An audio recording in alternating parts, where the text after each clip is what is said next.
What's up, OCR Minute? We wanted to talk about OCR World Championships this last weekend. London, England. Probably not actually in London. Probably in some other suburb or off the coast there. I really wanted to. Neither of us were there. We wish we could have been there. I was there. In mind and spirit doesn't count. Spirit. In your heart. Spirit. My mind was somewhere else. But what a crazy man. Jonathan Albin, took all the days. Took first place all the days. You show up in his backyard, he's going to go hard. Yeah. And that's what he did. He just won every day. He threw the teams race. Canada won the teams race. That was pretty cool. I believe, Russia in second place.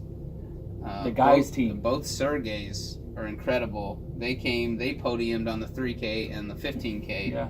Right? And on the teams race, I believe they got second place. I'm not sure who the girl was.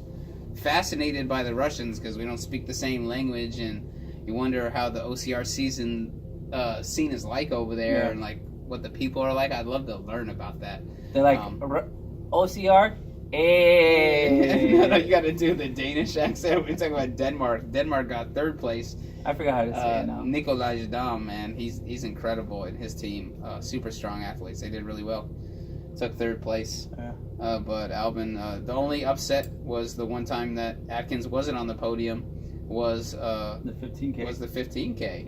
Yeah, the 15K. He got 7th place, and he was disappointed. I mean, look, man, you're going to have off days. Sometimes that happens. You never know when it's going to happen. Some days your legs feel heavy or just feel off, and it happens. Plus, he's been running himself ragged back-to-back weekends. Not that held back Jonathan Albin at all, because he just got done with winning Spartan World Championships 2018.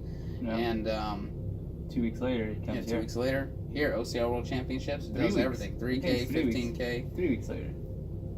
No, 29, 2 weeks, right? 29th September and then 19th. Yeah, it could be 3 wrong. weeks. Yeah. 3 weeks. So that was incredible. Incredible showing by them. Canadians continue to show us what we already know. Maple syrup. Yeah, they're spiking the maple syrup. We know about that. Do you think they're putting the juice in the maple syrup? Straight from the tree. Straight testosterone, right into the tree. That's how you do it. Testosterone into the tree, syrup comes out. You collect the syrup. No one's the wiser. They put the steroids in the seeds, so when the tree grows up. Well, that's what I'm talking about. Yeah, genetically modifying it. Yeah. Canada, we're on to you. Yeah, that's why everyone's so ripped all and booted.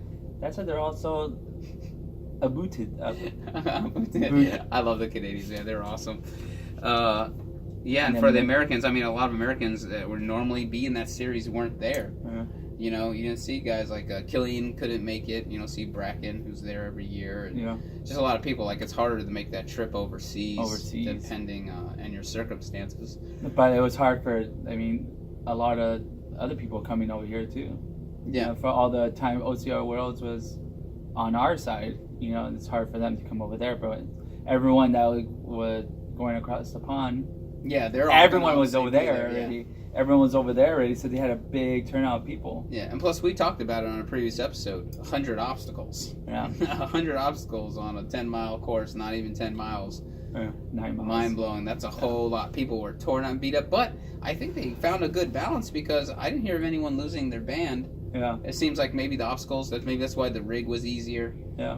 Everything was a little easier so that way people would get through and keep their band because there's so many obstacles. Yeah. I don't think they could have made it the normal difficulty that you would see with a platinum rig and then have 99 other freaking hard obstacles on there. Not to mention they had things like a gaff and everything. I didn't see that coming.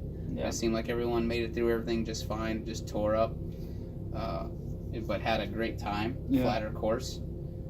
Can't wait. I hope it's back there again. I want to go experience that. I've never been to England. I have. You have? In spirit. In spirit and heart, that's right. It doesn't count. That's spirit. Yeah, but that was, man, what a turnout. 3K, Nicole won it again. Oh, that's right, yeah, for the women. The only Americans that bring home the podium gold was on the women's side, man. Yeah. Rebecca Hammond and Nicole Miracle. Yeah. Huge showing by Nicole Miracle.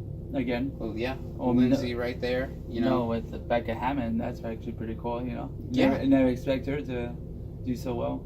She's beating people she's looked up to for a long time, and she's only getting faster. She's only raced this year. She's super young. She's still peaking. You haven't seen the last of her, man. No. She looks like she's already got Lindsay Webster's number.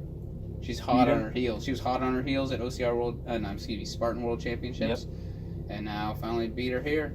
Yeah, 3K, but the 15K got her. Yeah. The 15K. Yeah, distance. That's what we always talk about, picking your specialization. Yeah. And specificity. So. Okay. Anything else you want to add? Do you think he'll be there next year? I think it's going to come down to the money. I think he'll be there next year. I think it will.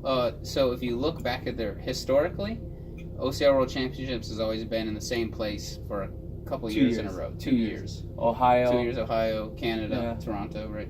So and then I should say Blue Mountain is the name of the city, north of Toronto. Yeah.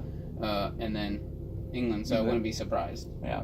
I wish they'd bring the 24-hour enduro event closer, but I doubt, because that takes place on a permanent course in Australia. I would love to go try that, dude. Yeah. That'd be awesome. 24 hours of OCR World Championships, basically. That'd be cool. Yeah, Jonathan Albin didn't have a dominated lead. He only won by maybe 30 seconds. Yeah. Usually he wins by 4 or 5 minutes, and this year wasn't the case. He had people hot on his heels the entire time. Yeah. Well, he's pretty beat up too. Yeah. For running so much. Like he probably was not. That's not even him at his peak. Yeah. That's not him. Using periodization and peaking for that race if he really wanted. Yeah, I think he was good for it. It's a lot of obstacles to put in. Hell yeah. Some of them are really simple obstacles. But still, it'll beat him down. Yeah.